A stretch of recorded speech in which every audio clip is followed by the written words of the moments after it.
Good morning students, সবার সুস্থতা এবং কুশল কামনা করি। আমরা এই কঠিন পরিস্থিতির মধ্য দিয়ে আমাদের পড়াশোনাটা চালিয়ে যাচ্ছি। একটু কষ্ট হচ্ছে, যাই হোক সবাই এইভাবে চালিয়ে যাবে, সবাই সুস্থ থাকবে, ভালো থাকবে। আজকে আমাদের যে বিষয়টা নিয়ে আমরা আলোচনা করব, আজকে পড়ব, সেটা হচ্ছে লেসন 2 ফেবল, একটা কবিতা বাই রাল্ফ ওয়ালডো এমারসন। তাই এটা শুরু করার আগে আমি একটু আউটলাইন কতগুলো তোমাদের বিষয়, এই কবিতার বিষয় দু একটা কথা বলতে চাই। এটা পাবলিশড হয়েছিল 1847, আর নামকরণটা খুব সহজ।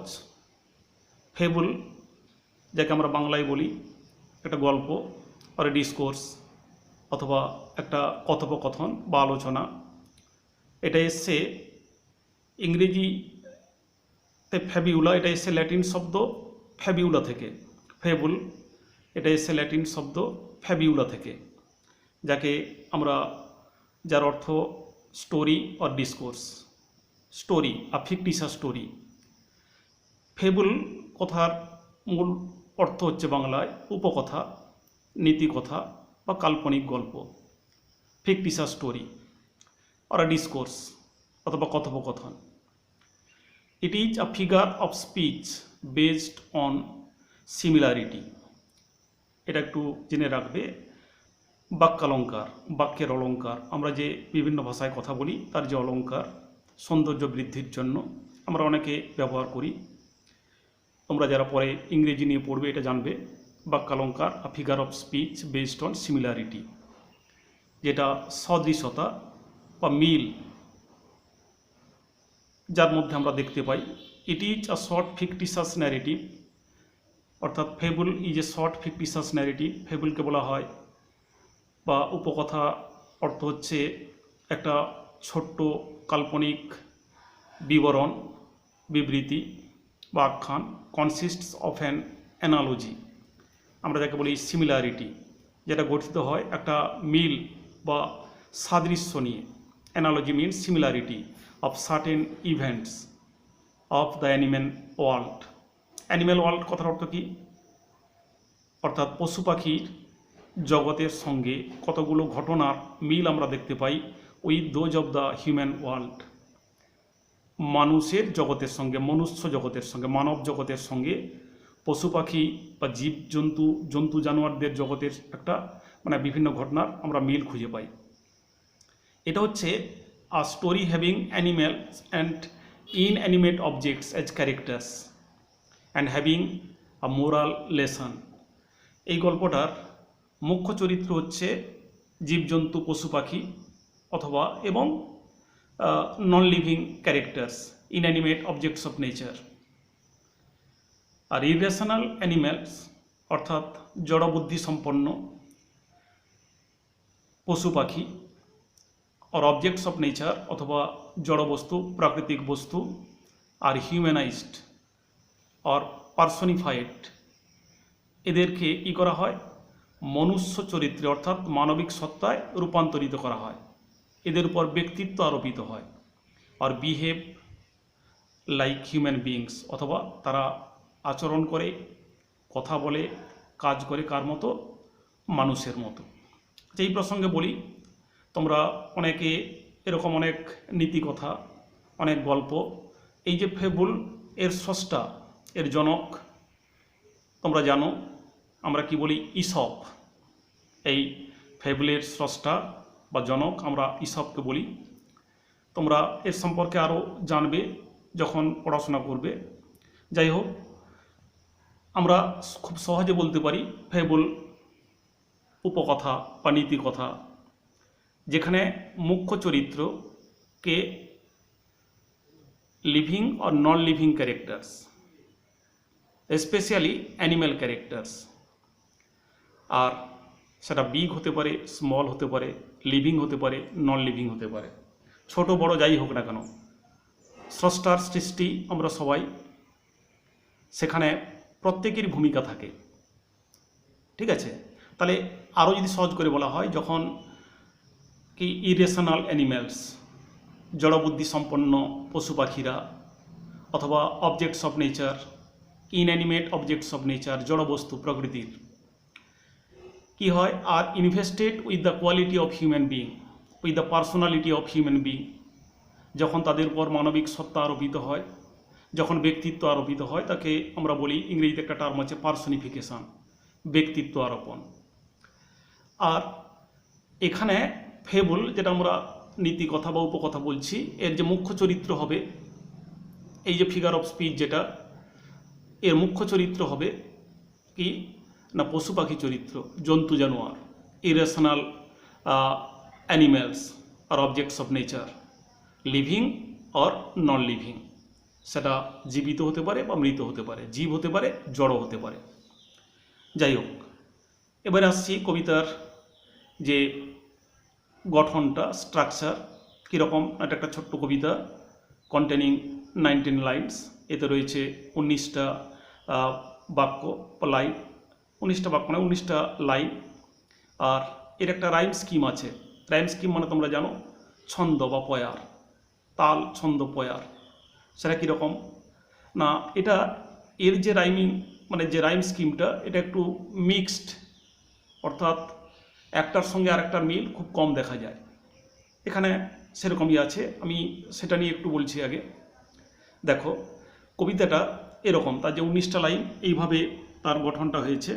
কীরকম না, আমি আগে কবিতাটা পড়িয়ে দিই, তারপরে আমি মানে রাইমিং স্কিমটা বলার পরে আমি তোমাদের ডিটেলসে যাব।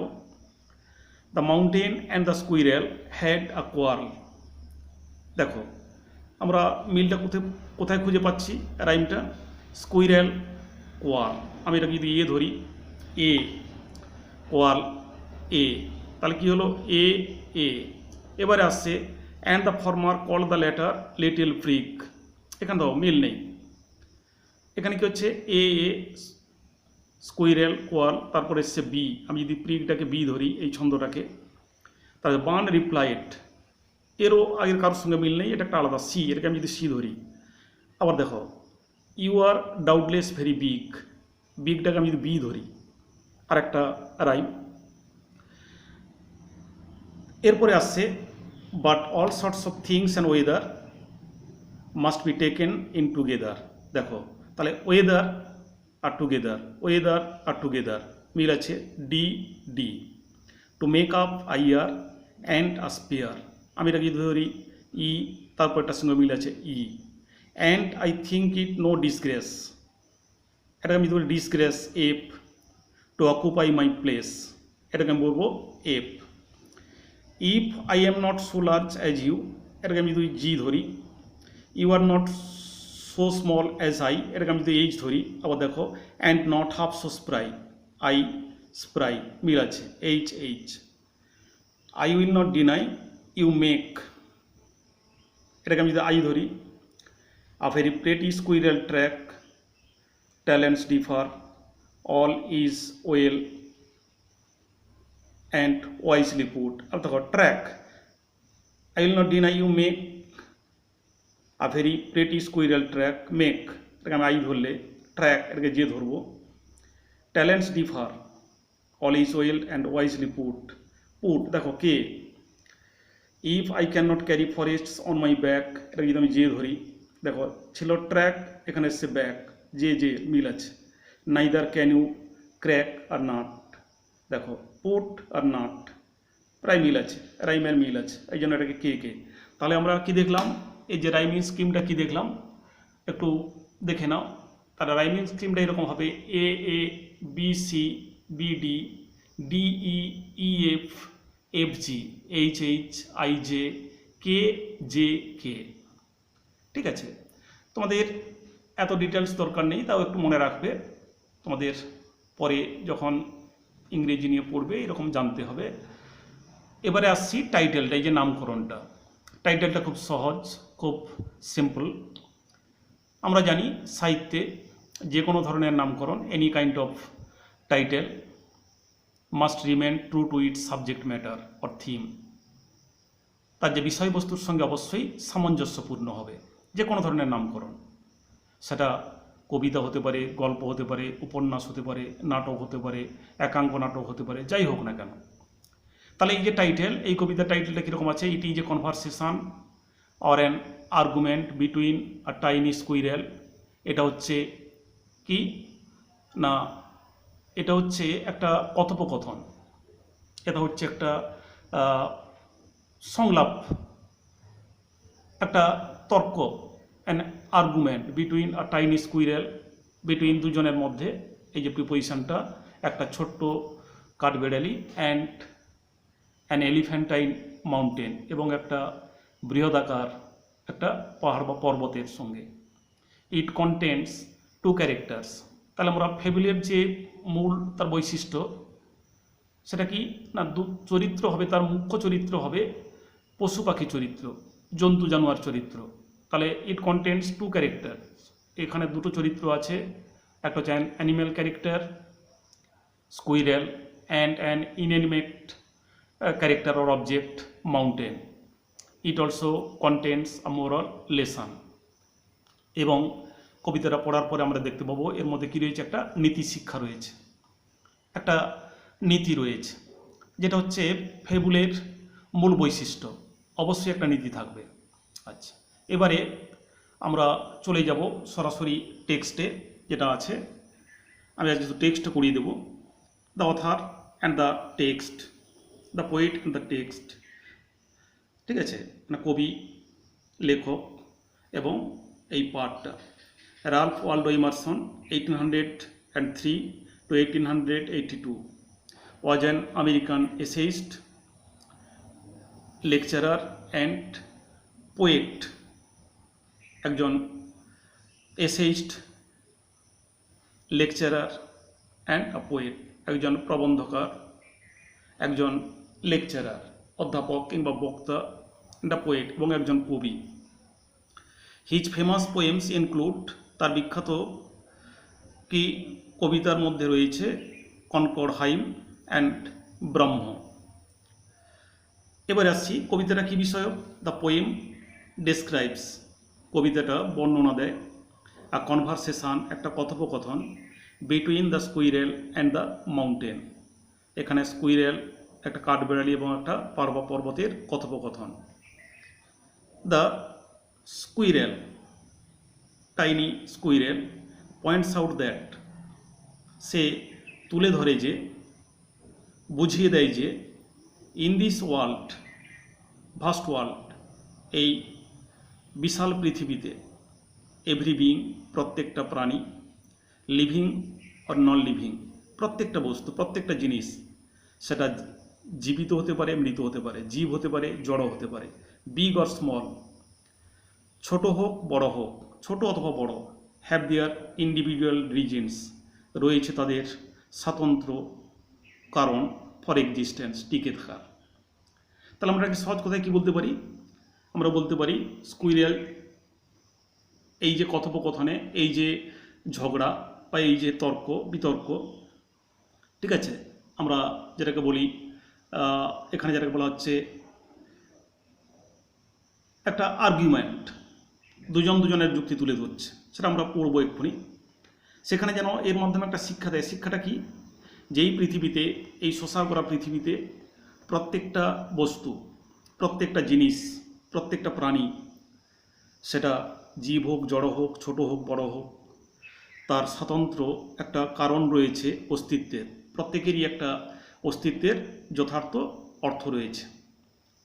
আমরা সংক্ষেপে বলতে পারি এভরি ক্রিয়েশন অফ নেচার, প্রকৃতির প্রত্যেকটা সৃষ্টি, every creation of nature or of God has a significant role to play, প্রত্যেকের রয়েছে গুরুত্বপূর্ণ ভূমিকা পালন করার। আমরা যেন কি স্রষ্টার দ্বারা এমনভাবে আমরা সৃষ্ট, we have been created in such a way that, আমরা এমনভাবে আমাদের সৃষ্টি করা হয়েছে যে আমরা পরস্পরের উপর নির্ভরশীল, we are interdependent on each other. আমরা কেউই, আমরা যদি বলি শুধু আমি থাকলে চলবে, সব বড় থাকলে চলবে, সব ছোট থাকলে চলবে, অসম্ভব। We can not survive completely on our own. All creations of god, স্রষ্টার সমস্ত সৃষ্টি আমরা যেন একটা সাইকেলের কার মতো, স্পোকের মতো। যাই হোক, তাহলে এইখানে আমরা দেখব এই যে কথোপকথনটা, তোমরা যেটাকে তোমরা অনেকে দেখে থাকবে যে কাঠবেড়ালি আর মাউন্টেন, এই যে কথোপকথন তোমরা যারা টিভি দেখেছো যে সেখানে যে কীরকম পশু পাখি চরিত্র তোমরা দেখে থাকো পঞ্চতন্ত্র, সেখানে দেখবে সিংহ, হাতি, ভল্লুক, পাখি, কাক, কচ্ছপ, শিয়াল ইত্যাদি ইত্যাদি, হরিণ, তারা কার মতো, দে আর পার্সনিফাইড, দে আর হিউম্যানাইজড, অর্থাৎ they speak like human being, they behave like human beings, they act like human beings. তারা কথা বলে মানুষের মতো, তারা আচরণ করে মানুষের মতো, তারা কাজ করে মানুষের মতো। ঠিক আছে, যেটা হচ্ছে ফেবল বা নীতিকথা বা উপকথা, যেটা হচ্ছে মুখ্য বৈশিষ্ট্য, মুখ্য চরিত্র এরা। যাই হোক, সেখানে মনুষ্য চরিত্র থাকতে পারে, কিন্তু সেগুলোকে সাধারণত কী করা হয় না, তাদের উপর হাইলাইট করা হয় না, মূলত এরাই মুখ্য ভূমিকায় অবতীর্ণ। আচ্ছা, এবারে আসছি, সরাসরি আমি টেক্সটটা পড়িয়ে দিচ্ছি। The mountain and the squirrel, রাইমটা লক্ষ্য করবে, had a quarrel. The mountain and the squirrel, পাহাড় বা পর্বত এবং কাঠবেড়ালির হ্যাড আ কোয়ার্ল, জড়িয়ে পড়লো একটা কি ঝগড়াতে, একটা বিতর্কে। And the former called the latter little prick.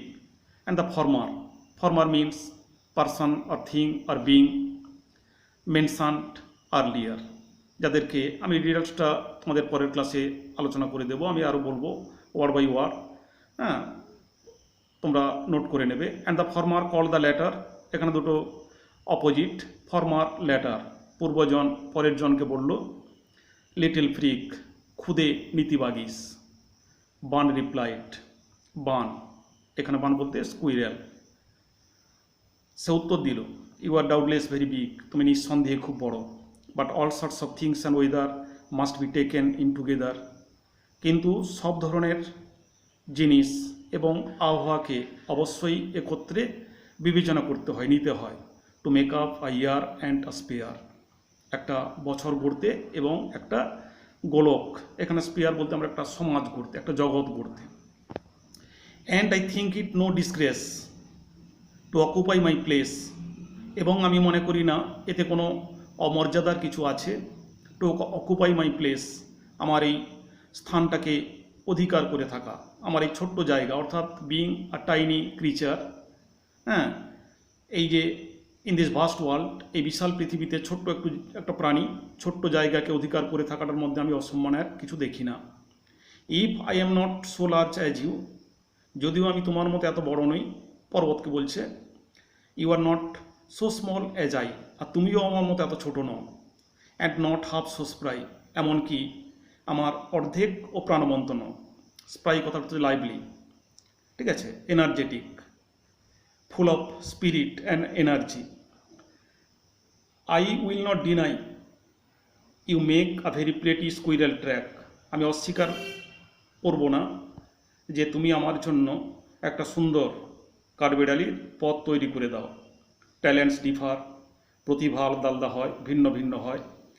All is well and wisely put, সব কিছুকে সুন্দরভাবে এবং বিচক্ষণতার সঙ্গে সাজানো থাকে বা সাজানো হয়েছে। God has created all and everything, every objects of nature well and wisely, সুন্দরভাবে এবং বিচক্ষণতার সঙ্গে।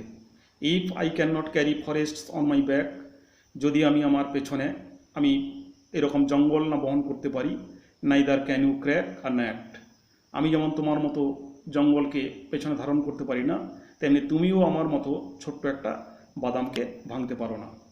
আচ্ছা, আজ এই পর্যন্ত থাকলো, তোমাদের আমি পরের ক্লাসে আমি এর ডিটেলস ওয়ার্ড বাই ওয়ার্ড আমি আলোচনা করব, লাইন বাই লাইন আমি আলোচনা করে দেব। ধন্যবাদ, ভালো থাকবে, সুস্থ থাকবে।